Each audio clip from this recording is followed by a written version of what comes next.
জয় গোবিন্দ, জয় Gopal. Video শুরুতেই প্রত্যেককে জানাই রাখি পূর্ণিমার অসংখ্য অভিনন্দন। আজকের দিনটি প্রতিটি ভাই বোনের জীবনে অত্যন্ত গুরুত্বপূর্ণ।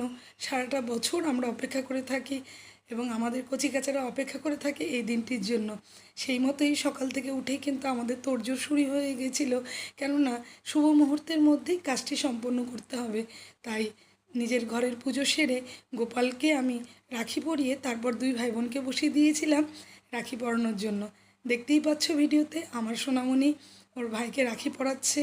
আর এবছর যেহেতু আমার সোনামণি আরেকটু বড় হয়েছে, ওর ইচ্ছে হয়েছিল যে ভাইকে দোকান থেকে তো অবশ্যই মিষ্টি এনে খাওয়াবে, তারপর ভাইয়ের জন্য কিছু একটু স্পেশালও রান্না করবে। তো সেই মতোই কাল রাতেই ও বানিয়ে রেডি করে রেখেছিল ভাইয়ের জন্য পায়েস। তো সেটাকে খুবই সযত্নে সাজিয়ে গুছিয়ে রেখেছে আজকে ভাইকে খাওয়াবে বলে। তো আমিও তাতে আর ওর কথা মতোই সায় দিয়ে আমিও রাজি হয়ে গেছিলাম। দেখো, এই যে পায়েসটিও খাওয়াচ্ছে, এটা কিন্তু আমার সোনামণি নিজের হাতে বানানো এবং এর মধ্যে যা কেরামতি করেছে সম্পূর্ণ ওই করেছে।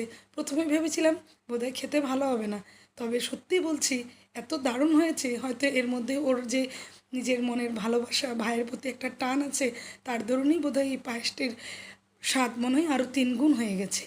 তো দেখতেই পাচ্ছ ওদের এখানে রাখি পরানোর পর্ব চলছে। তো রাখি পরাতে পরাতে কিন্তু আমার বাবু সোনারও মনে হয়েছে না, শুধু দিদিভাই কেন ওকে রাখি পরাবে, সেই মতো ও নাকি রাখি পরাবে। আর আমি জানতাম ওই কথাটি বলবে দেখে আমি আগেই দুজনের জন্য রাখি নিয়ে এসেছিলাম। প্রতি বছরই রাখি যখন কেনা হয় একটু বেশি করেই কিনি, কেননা আমার ঘরে গোপাল রয়েছে, আমার দাদা আছে, আবার আমার বাবু, আরও আশেপাশে অনেকজনকে আমার মেয়ে পড়ায়। সেই মতেই ও দেখো, আর এদিকে ওরা এই ছোট ছোট উপহার যেটা ওরা পছন্দ করে নিজেরাই নিয়েছে, তো সেগুলোই আমি এনে দেওয়ার চেষ্টা করেছি এবং তা পেয়ে ওরা দুজনে কিন্তু খুব খুশি। কারণ ছোট মানুষ ছোট ছোট আবদারেই ওরা পূরণ হলেই তাতেই খুশি হয়ে যায়। এদিকে ওদের ইচ্ছে হয়েছে, আমার বাবুর মনে হয়েছে ও দিদিভাইকে খাওয়াবে, তাই পায়েস খাইয়ে দিল। আর দেখো, এদিকে রাখি বাঁধতে পারে না, তবুও রাখি কিন্তু দিদিভাইকে পড়াবে।